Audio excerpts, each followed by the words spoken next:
You're listening to the Missionary Perspective Podcast with veteran missionaries Eric Johnson and Joshua Mead. We're glad you could join us. We trust this podcast will be both a blessing and a challenge as we relate topics in world evangelism from a missionary perspective. Now, here's Josh and Eric. Hi, this is Josh Mead, and we are here with Daniel Jenkins, missionary to the Gambia. Where are you at right now? You're obviously in a hotel somewhere. Where are you at in your travels? So we are on furlough. We came back this summer, and we had a baby. Our second boy, Emmett, was born. And so we're on furlough, and I'm in Colorado right now. And out here, I was at some meetings in Arizona last week and then in Colorado this week. How long have you been a missionary to the Gambia? So my wife and I were accepted by the board of BIMI, our mission board, in 2017, the year we were married. We were married in March of 2017. And so we've been missionaries with BIMI since 2017. We raised our support, went to the field, finished raising our support, went to the mission field there in Gambia, May of 2019.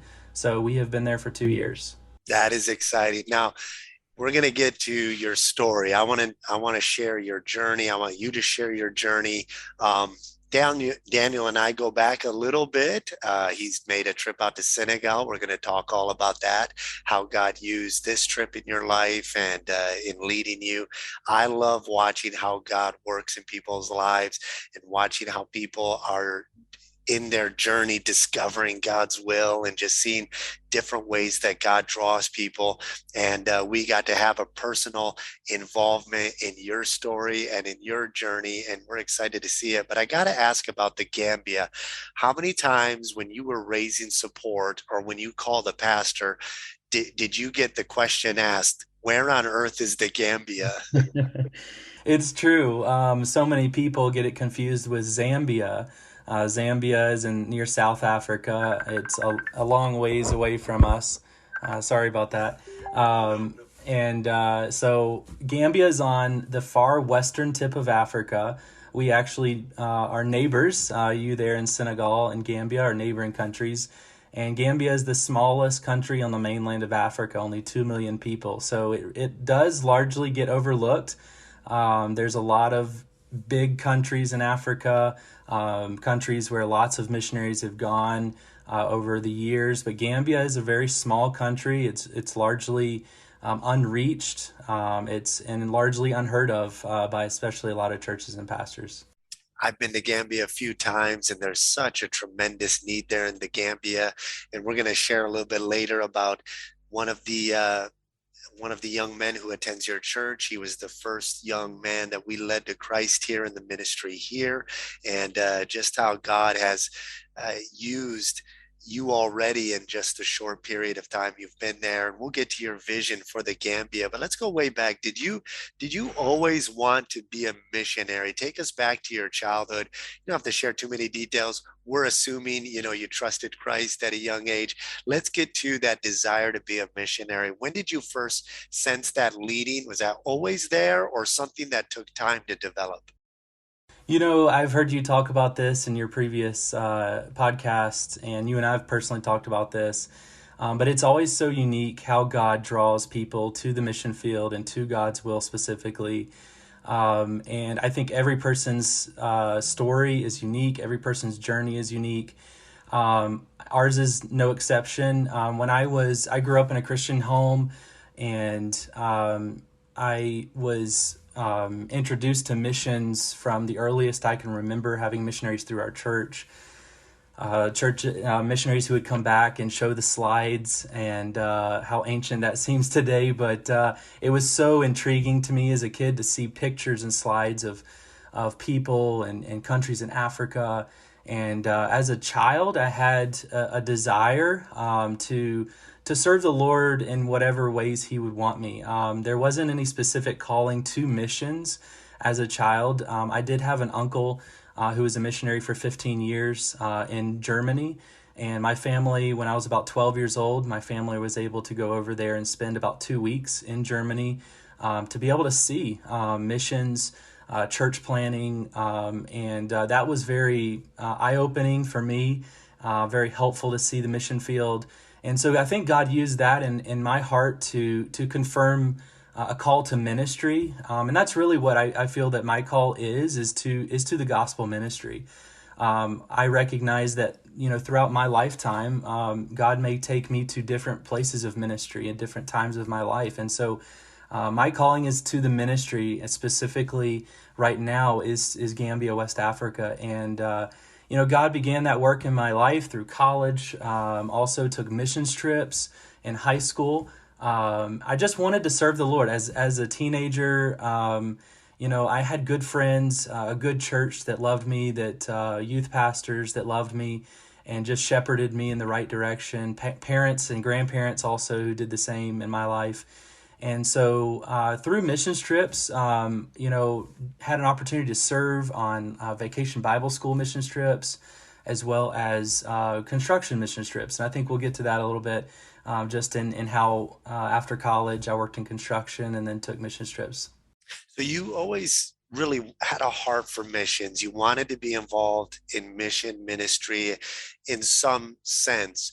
Um, did you did you believe it would be a full-time overseas service, or at what point did you, as after you graduated from college, I know Mhm. your story a little bit, you went into construction. Talk a little bit about what was your sense at that point after graduating? Because a lot of Mhm. times guys will graduate from college, and I've noticed this happen. And of course, your story is unique, Mhm. and I don't think there's others who have a similar timeline the way you do.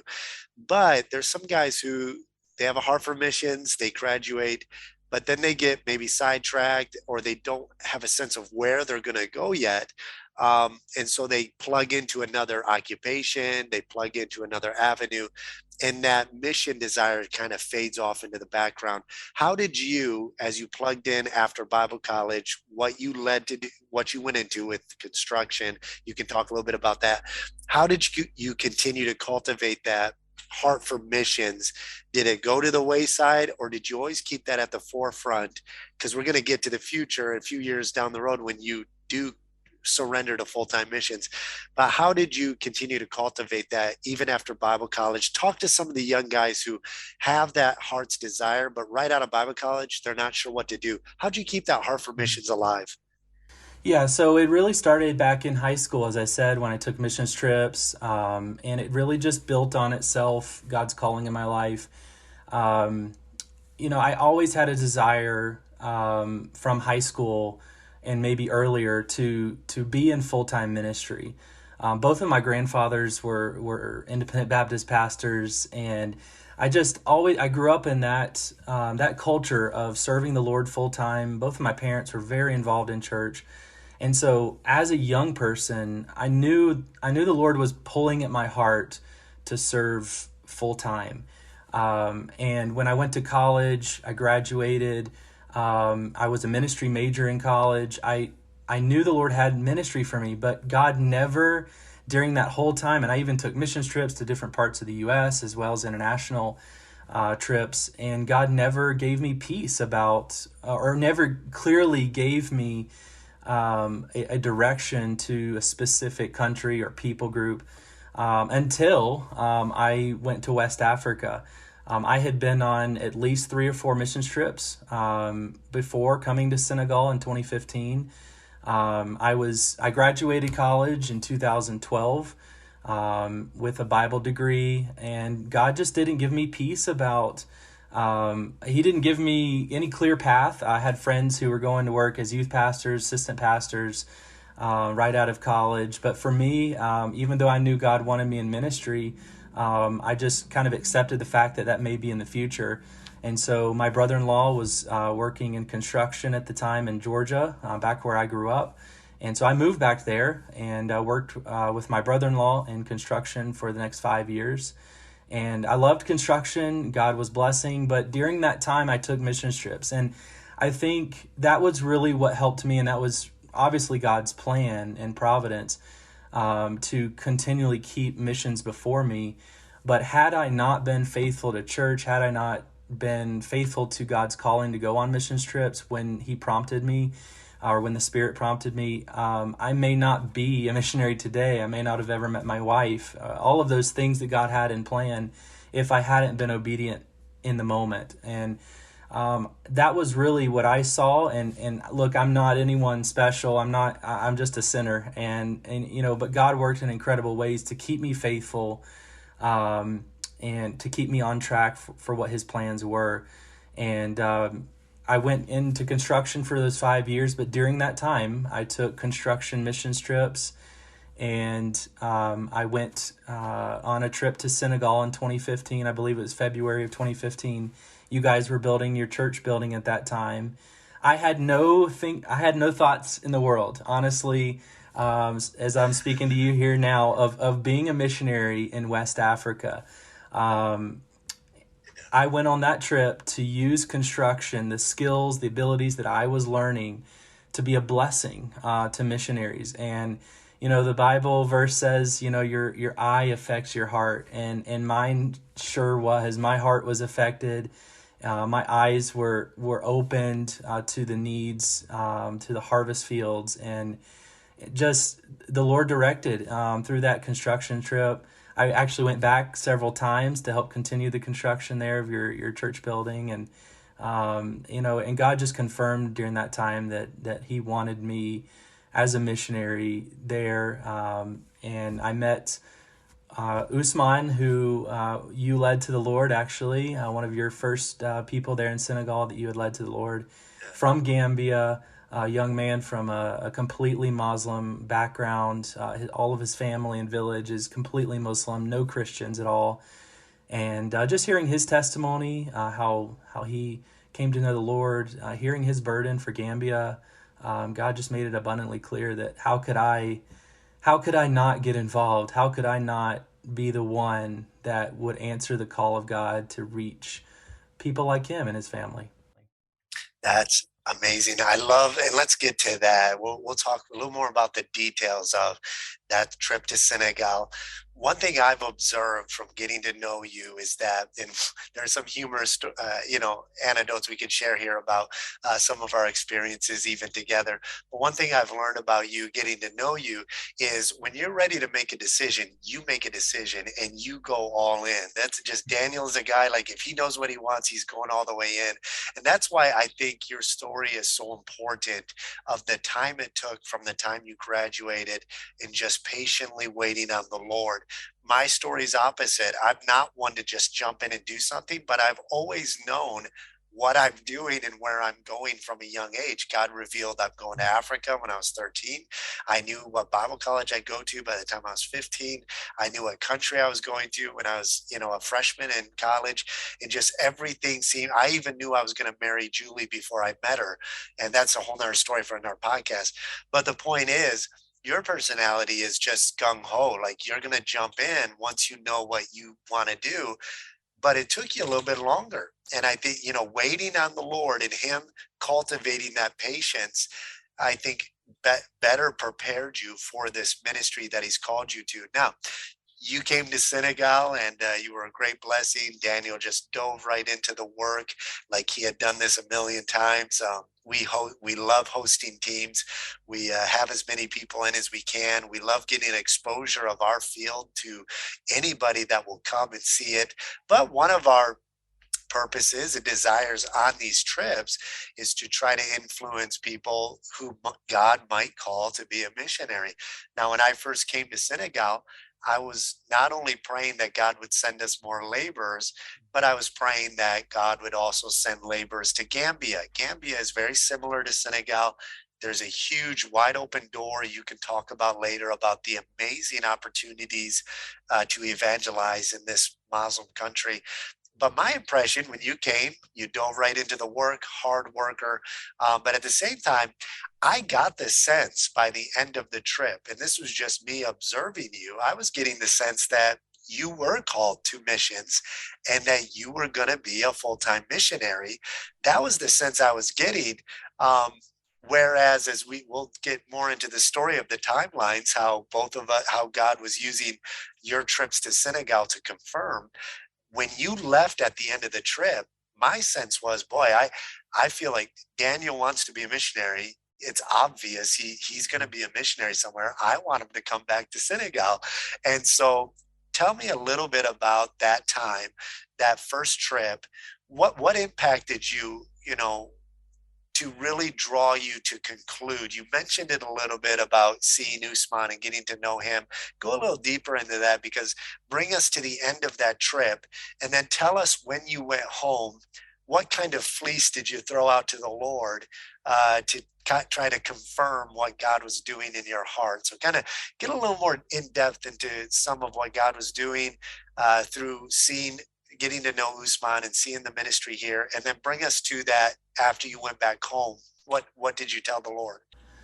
Yeah, so I didn't want to leave on that trip. Going back to Georgia, God was doing great things in my heart. Obviously, you guys could see that. I knew that.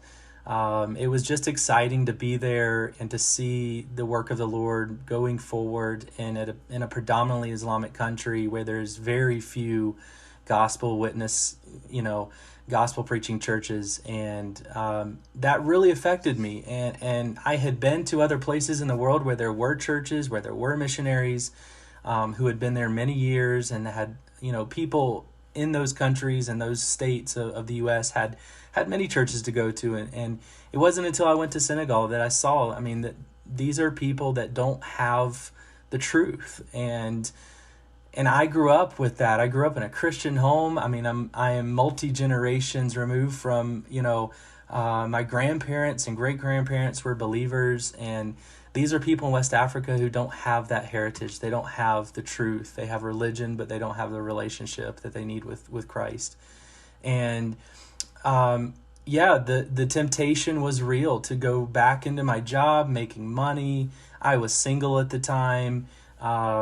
Just putting money in savings so I could take trips and kind of have the freedom to do what I wanted to do when I wanted to do it.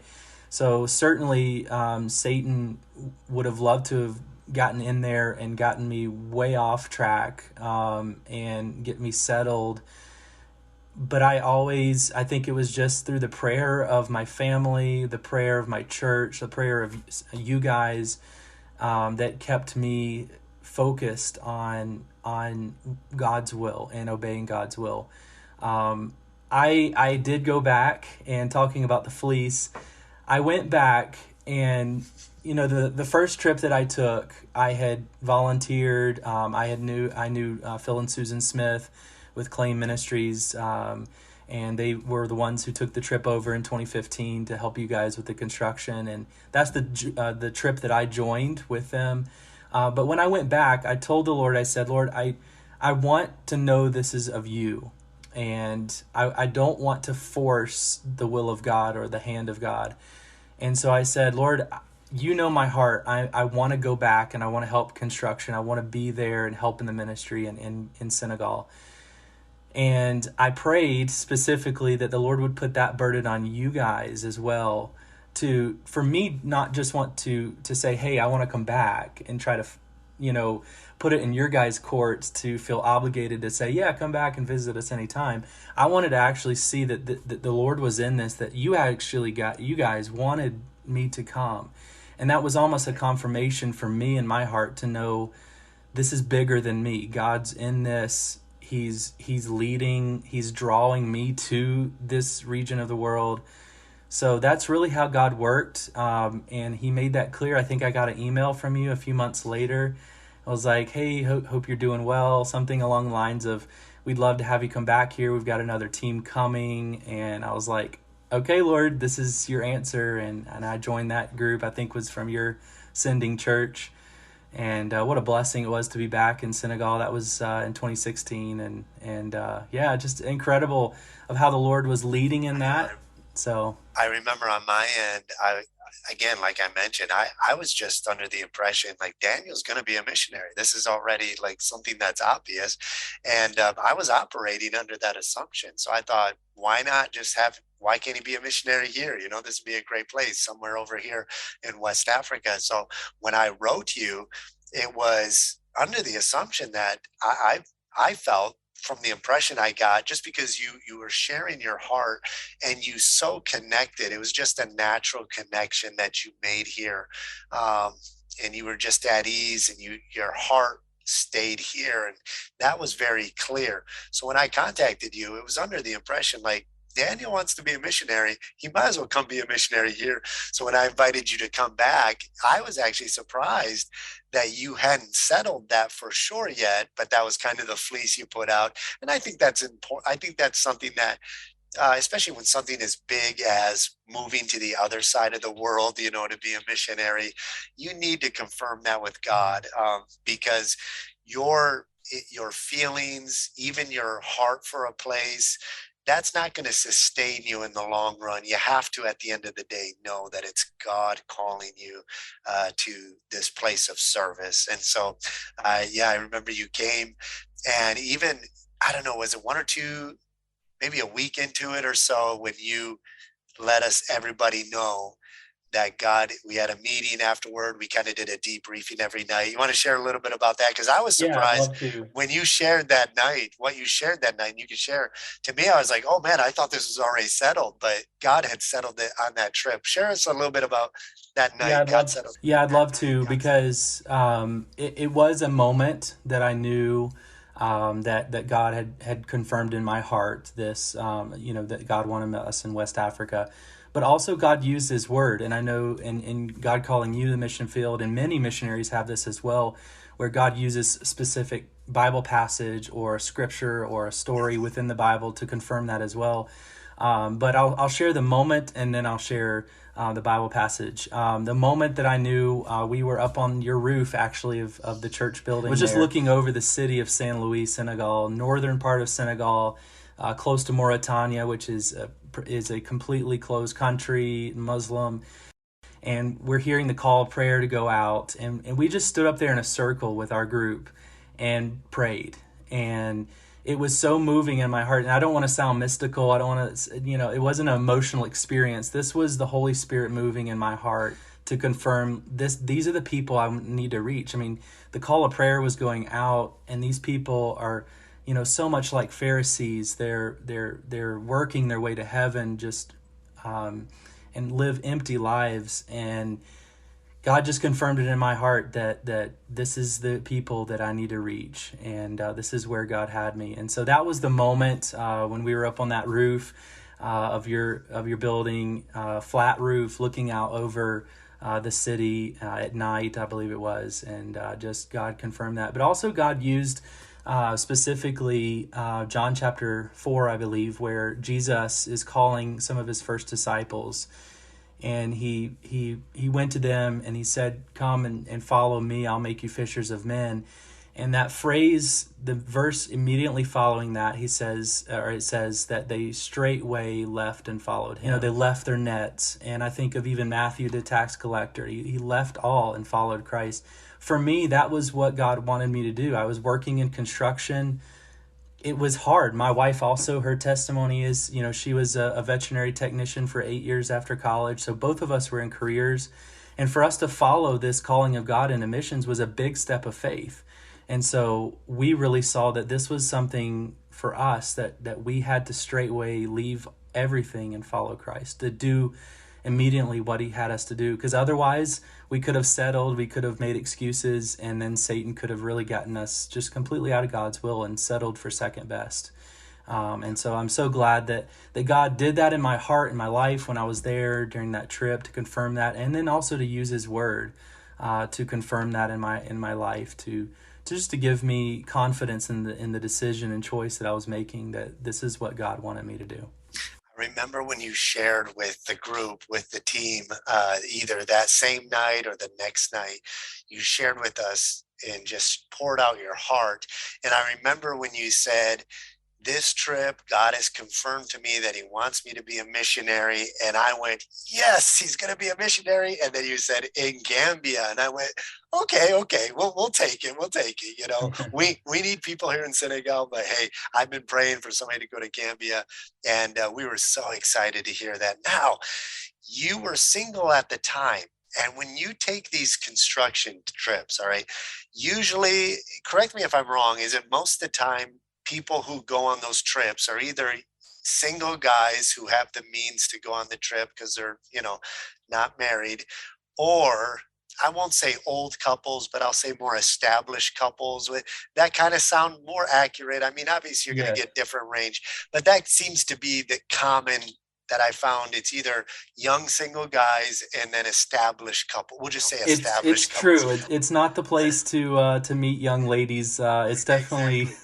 But you're going on these trips with established couples, and a lot of times the wives are going to try to hook up the single guys on these trips with girls that they know. And I remember this was the case with ladies from our home church, our sending church.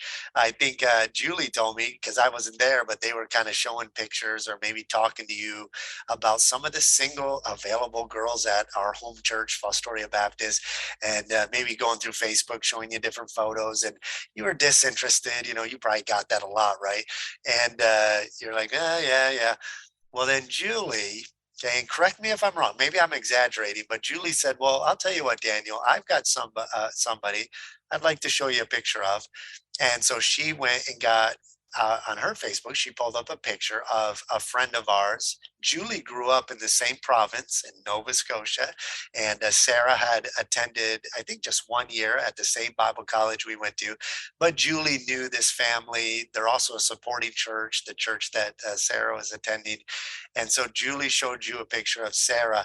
And I think she told me your reaction was your jaw dropped and you started drooling, and immediately you were starstruck. Tell us a little bit about that moment, and kind of, I'll share one more story with that. But this was the beginning of your journey with you and Sarah. Tell us a little bit about that.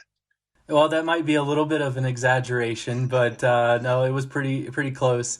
But I always say missions trips are a dangerous thing because you never know. You might be introduced to your wife on a missions trip. But yeah, it's just incredible. I think Julie was on a mission. She has done this a few times, I believe, where she's set up couples. And no, I did not, and I'm honest before God that I did not go on a mission trip to meet a girl. But it just so happened that when the right person is introduced to me, my ears perk up. So yes, And I'll so tell you about Daniel's go get 'em spirit, because when Daniel knows what he wants, and this is such an important characteristic. I know this is why God's led you to Senegal, because, or to Gambia, because you have to have that spirit of pioneering, that I know what God wants me to do and I'm going to do it.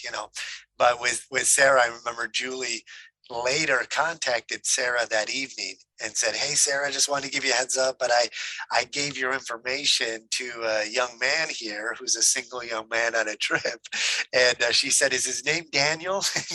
I guess you had already contacted her. I mean, that's working quick, man. And but I tell wasn't us, gonna mess around. I wasn't that's gonna right. wait. You That's know, right. Just- So tell us a little bit about some of Sarah's story, because did she want to be a missionary? She had already been in Senegal. She came a couple years prior to that, and she spent a few months with us here in Senegal. And I, we didn't. She didn't say. She hadn't said she wanted to be a full-time missionary, but she loved missions and she had the opportunity to come. She was a huge blessing. And in fact, I'll tell you, Sarah is a tough girl. She came and was helping us move. Two things happened, and then I'll let you tell a little bit your story with Sarah. But while she was with us on that first trip, the first thing that happened is we got our truck stuck out in the sand. And so while I'm trying to dig out one side, there was an intern from a Bible college, a guy, and there were three missionary kids with us. And so I told them to start digging out the other side. Well, Sarah was on the other side and she heard me. And so she gets down and starts digging out that side. So I get my side dug out. I come around the corner and all the guys are sitting there watching her dig out. And I said, "Man, guys, don't work too hard." And from underneath the truck, she says, "Okay." I said, "No, not you. I mean, you're the one doing the work." Good night. And then later, she was helping us do some moving because a 40-foot container arrived with a bunch of stuff for our house. And she was putting something on a shelf and she fell off a chair. and she was hobbling around, but I mean, she didn't really complain about it. She didn't tell us until she went home. She got an x-ray and she had actually broke her foot, and yet she was still toughing it out. So she's an amazing woman. Tell us a little bit about Sarah and a little bit about your journey together. Did she know right away she wanted to marry you as bad as you wanted to marry her? Tell us a little No, bit about your story. no, not at all. I definitely was the one that showed interest right away. We talked long distance for several months before meeting, and no, Sarah's story is very similar to mine. I grew up in a Christian home, a great church there in Nova Scotia, Canada. She came to visit you guys. Actually, I think you were just coming back from your first furlough, or maybe your second, in 2013. She spent 3 months with you guys, and she just wanted to be a blessing, to be a help. I think you had just had your second child at that time. I think Tristan, and then Clarissa was just born, and she came to just be a blessing and help. And she was working at a veterinary clinic during that time. And so she was single, had money saved up, just went, to be a blessing. And, I think that through that trip, definitely she left the door open to missions. She wasn't specifically saying, yes, this is absolutely where God wants me. I'm confident of that. She didn't have that peace in her heart at that time. And she went back, just continued to work in her church and work in her career after leaving Senegal. And then the next thing was when I contacted her in 2015. And we had talked for a while. Then we went through about a year where we didn't talk. We just, at that time, God didn't make it clear that he wanted us together.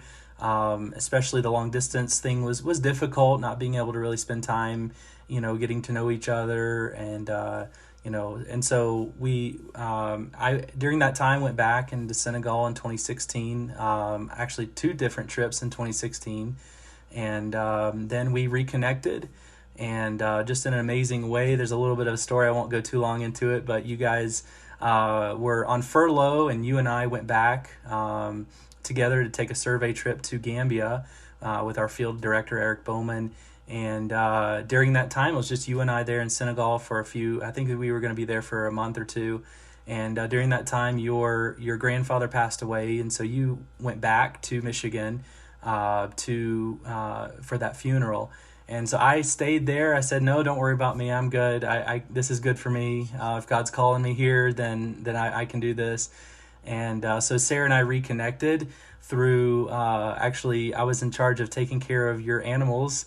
And so I knew that she was a veterinarian and worked at a clinic. And so your dogs got sick during that time.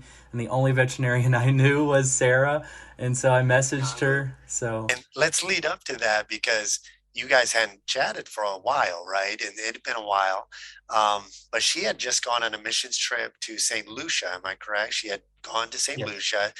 And during that trip, God would confirmed in her heart, calling in her life. And I think it was on this, when you contacted her, that she confirmed that to you, because I remember you telling me when I got back. So what was it that God was doing in her life, and then it led to you contacting her? What did she Yeah. tell you when you contacted her? Yeah, so her brother was a missionary in St. Lucia.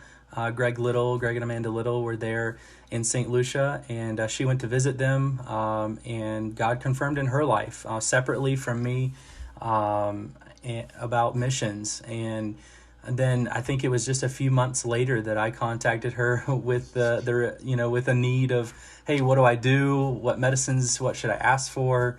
And so we reconnected through that. And I don't know, I knew she always had a soft spot for animals, so that was my foot in the door, I guess, back into the relationship.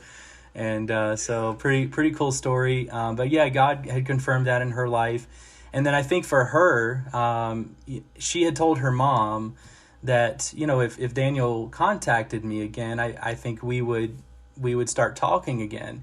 So she had kind of had that attitude. And then I think it was as she was telling her mom this and just sharing her heart with her mom about God's calling in her life, and then, just a relationship with Daniel again, possibly with me, and her phone rang, or her phone was. I think I sent her a message, and she showed her mom the phone and said, look who it is.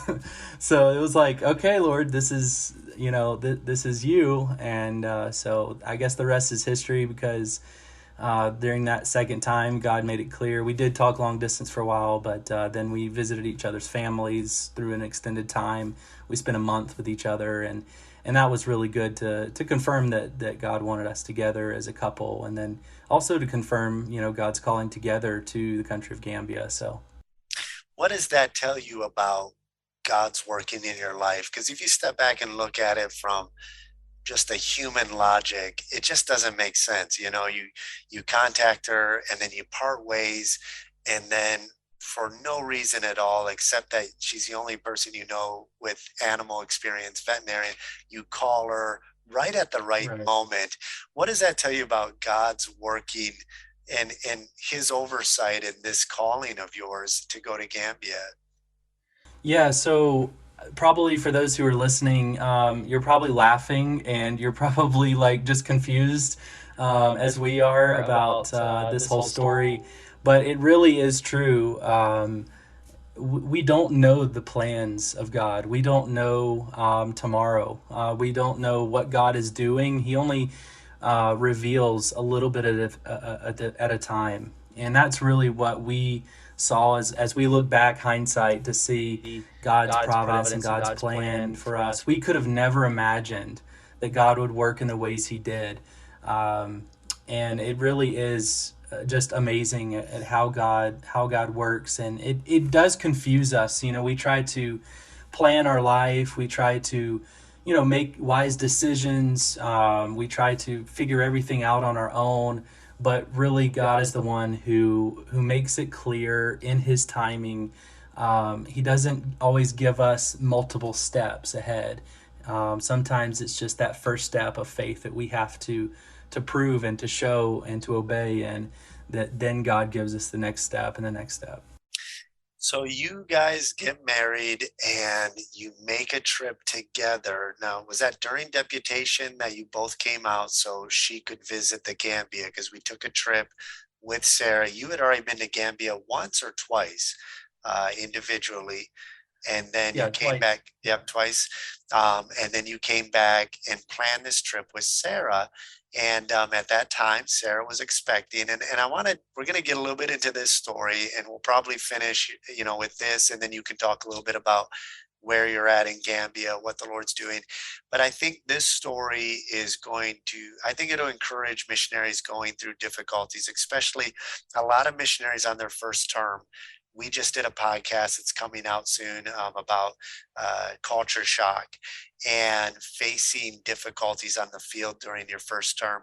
Now, since we've been on the field, my wife and I, there's maybe three events that I can remember that I've experienced that were traumatic, that were even beyond culture shock. It was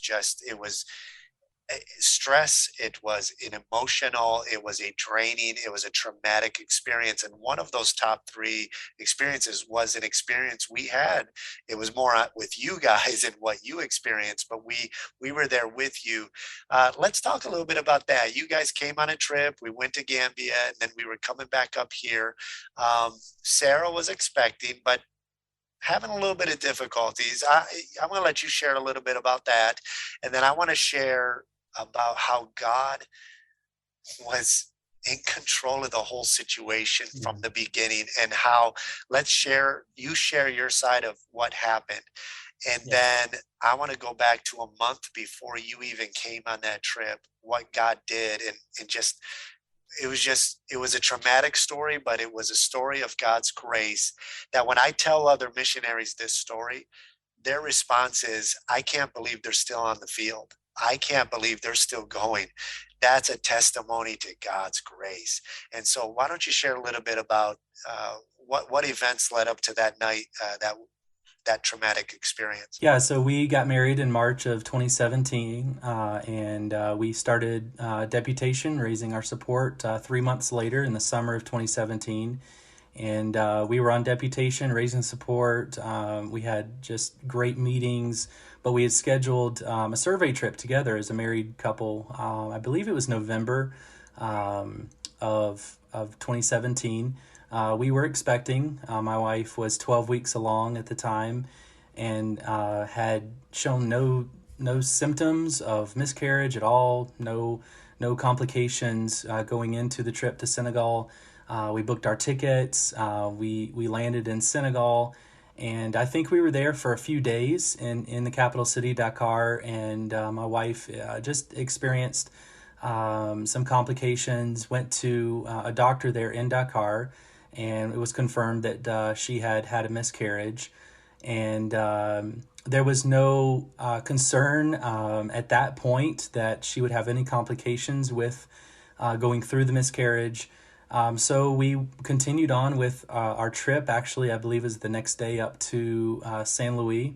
Yeah, and I'll just add, we don't have that great of medical care in our city. If there's a major medical procedure, we drive to the capital.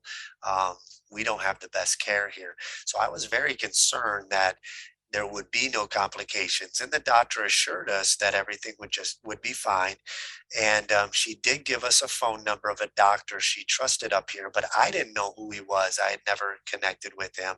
So I'll just give that caveat that I was concerned, having lived here, knowing that if anything gets complicated, it's a 4 hour drive, because I would not want to take her to the hospital here. And Mhm. so the doctor was pretty confident that no, there'll be no issue, everything will be okay. And so, yes, we made our way up here to San Luis and continue. Yeah, so she was early enough along at 12 weeks that doctor felt like she would have no problem going through the miscarriage over the next few days. We had planned, I believe, 2 weeks there, and so our plan was to go up to Senegal, spend about a week up there, or sorry, up in San Luis, up with you guys for a week with your church, and then go down into Gambia for a few days for a survey trip down there and to visit Usman and his family and village. And so we were up in San Luis with you guys, and my wife started going, through the process of miscarriage. And we were all downstairs in your house. My wife was upstairs, and I won't go into too much detail, but just had passed out in the bathroom, unknown to us, and she had basically was unconscious.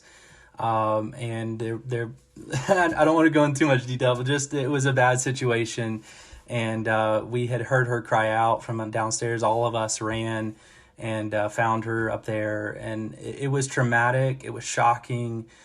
It was a moment like, what do you do? There's panic, and she was having complications with it, losing a lot of blood, was anemic.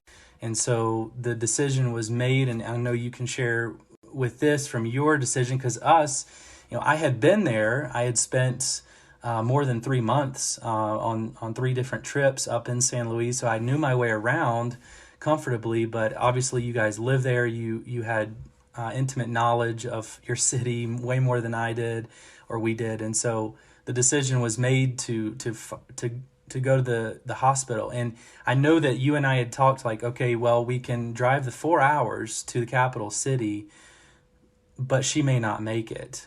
She was losing that much blood, Yeah.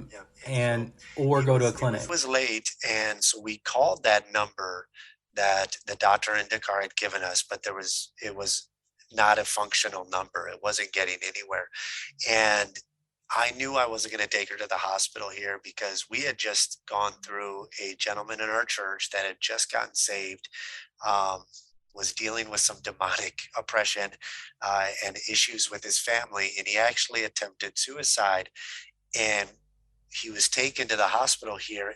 And that was my first culture shock experience. Okay. Was watching how they dealt with this gentleman, this police officer, and just the callousness. And um, it was just, it's hard to describe unless you go through it. So having just experienced that, I didn't want to take her to our local hospital, and I couldn't get in touch with this doctor that I didn't know, that I thought, well, he's an option.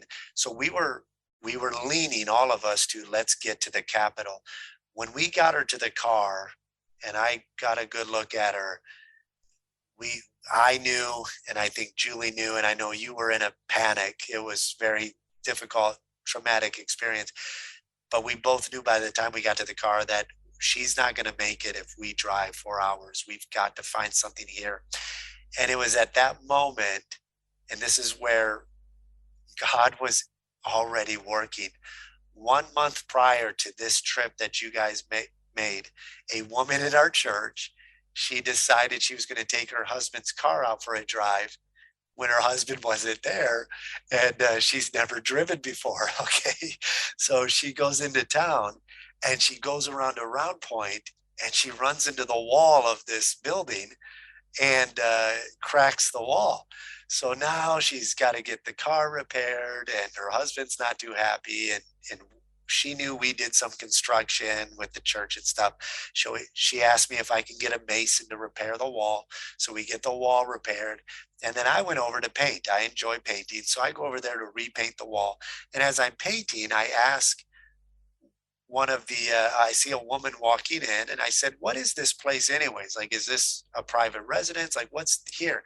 And they said, oh, this is nursing. We do nurse and health, and it's mainly, we work with women, pregnancies. They weren't gynecologists, but we work with pregnancies. We work with women. That's what we specialize in.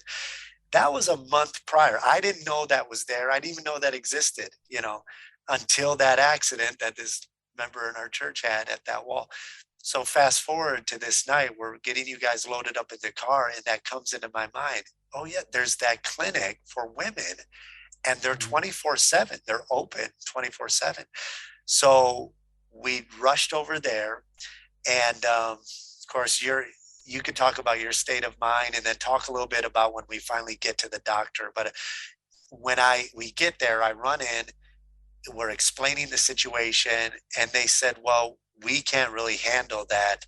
Why don't you go to Clinic Wad? We said, Wad, that's the doctor we were told to get in touch with, but his phone number doesn't work. They said, well, we'll take you right over there. So they jump in our car, drive us to his clinic, a clinic I didn't even know existed here. And they called his private cell phone and got him out there. And God was at work, and you can talk about your state of mind and your experience, but just from us looking on the outside, to me, that told me, okay, God's got this. But still, it was a close call, wasn't it? Why don't you talk about, now we get to the clinic. Why don't you talk a little bit about just what happened at the clinic? And then, we knew driving 4 hours, and this is a 2-lane road to go to Dakar. It's dangerous, especially at night, and we would be doing high speeds, and it just would not have been a good situation, and she may not have even made it by the time we got to Dakar. It was the middle of the night by this time, and so we found that clinic. I think we actually just were down the road from it at another little hole-in-the-wall clinic, trying to find this place of Dr. Wad. And they directed us there. She went inside. We got her on a gurney. Had blood stains of a prior patient on there. I mean, this is the type of cleanliness level that we're talking about, and this is why, as missionaries in West Africa, the hospital situations are just not the greatest. And we got her in there. They were able to treat her. They were able to do a DNC procedure there. She had no pain medication for that at all. She had 2 blood transfusions as well. My wife, I found out actually during this time, we both are the same blood type. And so I was able to give blood. And just an amazing providence of God. And it was very traumatic. It was very confusing. We are as a young married couple on deputation, taking a survey trip for the first time as a married couple, going, to visit the mission field that God's called us to. And this traumatic event happens. that I nearly lose my wife, that I just had gotten married to. And, the peace of God, it passes all understanding. We don't always understand the mind of God, the plan of God, the will of God. But during that time, I know that you guys were right there every step of the way for us. God gave us a great special relationship and friendship with you guys. And I think it's definitely drawn us closer together, even though we work in separate countries, neighboring countries. But yeah, it was just amazing to sit back and to see God just save our life. And the prayers of God's people, too. I want to mention that. Just, you know, when churches are praying and missionaries ask you to pray, for many, many churches and many people, even our families, did not know this was going on. But yet churches and Christians were faithful to pray for us, for their missionaries. And those prayers are not unheard. It's not in vain, because God, He's working, and even when we don't see it. And so it was traumatic. We went through with the rest of our survey trip and had a great time. It was just, I mean, we had made so many memories on that trip. My wife and I really, and I'll just share this just for a minute, but my wife and we knew God had called us to Gambia. And I think our mindset was, why would we ever let a situation like this distract us from the will of God? We know God's will. We know what He's called us to do. And everything came to our mind, the sufferings of Paul, the sufferings of Christ, the words of Jesus and of Paul. And I think of Psalm 37 is my favorite passage. There's so many great verses in there where it just admonishes us to, the steps of a good man are ordered by the Lord, and he delighteth in his way. Though he fall, he shall not be utterly cast down, for the Lord upholdeth him with his hand. God upheld us with his hand. He just providentially took the reins, so to speak, and guided the situation. And we went back and continued on deputation. We shared that story a few times. We didn't make a huge deal of it, because we had a mission to do. God had called us to reach a country of Gambia, and that was our heartbeat. And we really wanted to do that. God's blessed us with two wonderful boys since. We have a 2-year-old Emerson, and Emmett was just born 8 weeks, almost 9 weeks ago. God blessed us. He's given us a great family. It was traumatic. We have one little child in heaven, and but God is so good, and we love serving God in Gambia. He's made that abundantly clear that that's where He has us, and so I remember when it was all said and done and we were able to go in and see Sarah. I think you went in first and you were able to see her. And then we were able to come in and see her everything. And when we walked into the room, she looks at us, and this is Sarah, just kind of her personality, but she looks at us and says, "I'm sorry, guys, for being such a bother." And I thought, Sarah, no, this is, no, of course not. This is just the trauma you went through, and to see God's faithfulness, to see how God just led in every step of the way. To me, it just amazes me. Not that we go through, that you go through trials, that we all go through different trials. The right, amazing thing is not that we go through it, because even the lost, unsaved people go through difficulties like that. What's amazing is step back and see the almighty creator of the universe knew this was going to happen, and He orchestrated everything to see you through it, to get to the other side. And I know when we go through difficulties like that, knowing that God is on our side sustains us and keeps us. And I know it's the same case for you. And I'm so thankful that you shared that story with us. I know it's going to be a blessing to other people, and just encourage whatever trial you're going through, know that God's in control. Well, I want to wrap it up with, why don't you just go ahead and, we obviously, you're learning the language there. They can speak English, of course, English speaking country. You're also working on Wolof right. language. And of course, being in Senegal with this podcast, I've talked a lot about the Wolof language. Why don't you just bring us up to date where you are right now? Where is the church at? What's your vision? Where are you going, your next couple years? Where do you Sure. see God at work in the Gambia? Just kind of give us your vision, and then close it up by letting us know how we can be in touch with you if a pastor or church wants to support your ministry. Sure. So we arrived on the field May of 2019. Our first 8 months, we went to a village called Ndugu Kebe. It's a rural village, several hours outside of the capital city. This village didn't speak much English. Only a handful of people would speak English in this village. It's a Wolof village, very, very densely cultural, and so it's a great place to learn they call it the Fana Fana, the real Wolof, the pure Wolof, not any mix of French or English in with it, which you tend to have in the capital city areas. And so, we went to that. It was great. We were doing language study for several hours a day, 5 days a week. We were paired up with language tutors that were Wolof speaking people that lived in that village, and was a great experience.